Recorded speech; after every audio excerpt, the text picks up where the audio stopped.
हरिः ओम् सदाशिवसमारम्भं शङ्कराचार्यमध्यमाम् अस्मदाचार्यपर्यन्तां वन्दे गुरुपरम्परां श्रुतिस्मृतिपुराणानामालयं करुणालयं नमामि भगवत्पादं शङ्करं लोकशङ्करं हरिः ओं श्रीगुरुभ्यो नमः।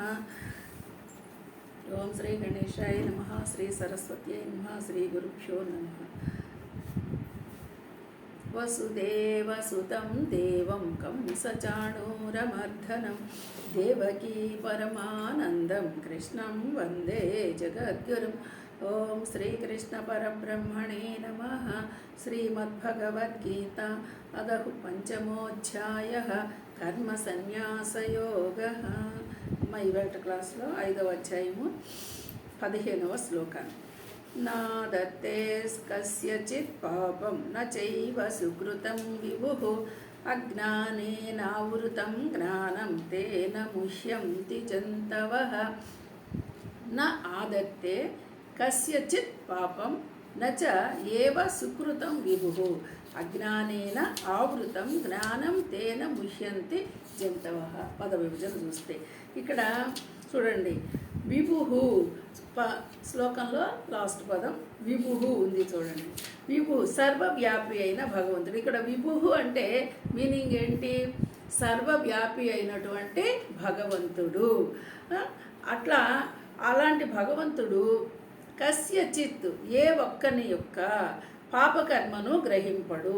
ఇప్పుడు మనకి భగవంతుడు సర్వవ్యాపి అయినటువంటి భగవంతుడు ఎవరెవరి పాపకర్మలను కానీ పుణ్యకర్మలను కానీ ఆయన గ్రహిస్తున్నాడా? ఆయన ఏమీ గ్రహించడు. ఎందుకు? పుణ్యకర్మలను గ్రహింపడు. మనమేమనుకుంటున్నాము?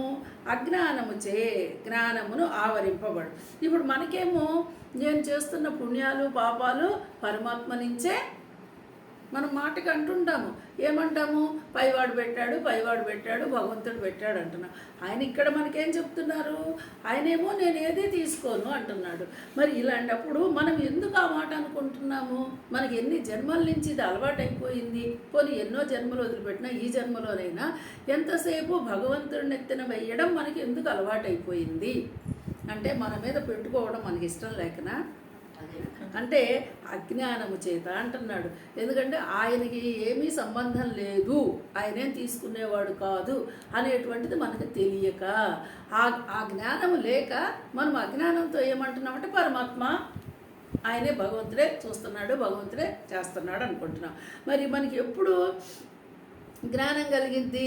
చేసేవాడు కాదయ్యా, కేవలం సాక్షి మాత్రమే అని మనకు అర్థమైనప్పుడు మరి పరమాత్మదేమి ఇక్కడ ప్రమేయము లేదు, మనమే చేసుకున్న పాపపుణ్యాలు అని మనకు అర్థమైంది. దీనికి కారణం ఏం చెప్తున్నారు ఈ శ్లోకంలో? ఈ ఆవృతము చూడండి. ఆవృతము అంటే కప్పబడటము, ఒక ముసుగులాగానమాట. మనకి పరమాత్మ అనేవాడు పరమాత్మ నడిపిస్తున్నాడు, పరమాత్మ అనే భావన ఉన్నా ఆ పరమాత్మ మీద మనం ఒక ముసుగు వేస్తున్నాము. ఏమి ముసుగు వేసాము? ఏమి ఆవరణను కప్పాము దాని మీద? నేను అనేటువంటి భావనలో మనం ఉన్నాం. ఇప్పుడు పరమాత్మ భావనని వదిలేసి సైరం నేను అనేటువంటి భావనలో మనం ఉండటానికి కారణం ఏంటి? అజ్ఞానమే. అజ్ఞానంతోనే ఈ నేను, దీన్నే ఆవరణ అంటున్నారనమాట. సైరం ఆవరణ చేత ప్రాణులు అంటే మానవులు మోహితులవుతున్నారు. ఇప్పుడు నేను అనేటువంటి దానిలో పడిపోయాక ఇంకా మనకి ఎంతసేపు నేను. ఇప్పుడు శరీర నిర్మాణము అర్థమైన 24 తత్వాలని అర్థమైనా ఆ 24 తత్వాలు కూడా నేనే బుద్ధి, నేనే మనసు, నేనే చిత్తం, నేనే అహంకారం, నేనే ఈ నేనుతోనే ఉండి ఈ పరమాత్మను మనము గ్రహింపలేకపోతున్నాము. ఇదే ఆవరణ. ఈ ఆవరణ మనలో ఉన్నంత కాలము మనము అజ్ఞానముతోనే ఉన్నాము. మరి ఈ అజ్ఞానాన్ని జ్ఞానము చేత తొలగించుకుంటే, ఏ జ్ఞానము? సర్వవ్యాపి అయినటువంటి భగవంతుడు పరమాత్మ, మనం ఏ పేరు పెట్టినా సరే ఆ పరమాత్మ ఎవ్వరి పాపపుణ్యాలను స్వీకరించేవాడు కాదు. నీకు అవకాశం ఇచ్చాను, నువ్వు చేస్తున్నావు, అది నువ్వే తిరిగి అనుభవించటమే అని చెప్పి మనకి ఎప్పుడైతే అర్థమవుతుందో అప్పుడు మనము ఈ మోహంలో పడకుండా ఉంటాము. అది అర్థం కానంత కాలము ఈ మోహంలోనే పడుతున్నాం. ఏ మోహంలో పడుతున్నాం? ముందటి శ్లోకంలో చెప్పినట్టు ఈ కర్మల వల్ల, కర్తృత్వం వల్ల, సంయోగం వల్ల, ఇవన్నీ ప్రకృతి ఈ ప్రకృతిలో జరుగుతున్న వాటన్నిటికీ నేను నేను అనుకొని ఆ మోహంలో పడిపోతూ ఉన్నాం అన్నమాట. ఈ మోహాన్ని మనం జయించాలి అంటే అజ్ఞానేన ఆవృతం జ్ఞానం తేన ముష్యంతి జంతవ. ఈ అజ్ఞానాన్ని తొలగించుకుంటే, జ్ఞానాన్ని గనక పొందగలిగితే మనం ఈ ఆవరణ నుంచి తొలగి పరమాత్మ స్వరూపముగానే ఉండగలము. అందుకే ఇక్కడే ఏం చెప్తున్నారంటే, సర్వవ్యాపి అయిన భగవంతుడు ప్రాణుల పాప పుణ్య కర్మలతో దేనికిని భాగస్వామి కాడు.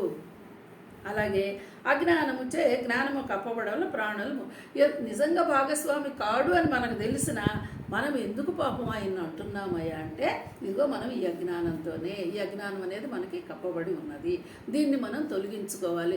అందుకే దీనికే రకరకాలుగా చెప్తారు. మాయ అంటారు, పొర అంటారు, ఈ పరమాత్మను గుర్తించలేకపోవడం అంటారు. ఇవన్నీ చెప్పేది అదే అనమాట. గుర్తించగలిగితే ఆ తెరని దీనికే విపరీత్యం అంటే ఉన్నది లేనట్లుగా, లేనిది ఉన్నట్లుగా భావన కూడా ఉంది. అది ఇంకా మనకి ముందు శ్లోకాల్లో. ఓకే అమ్మ, హరి ఓం.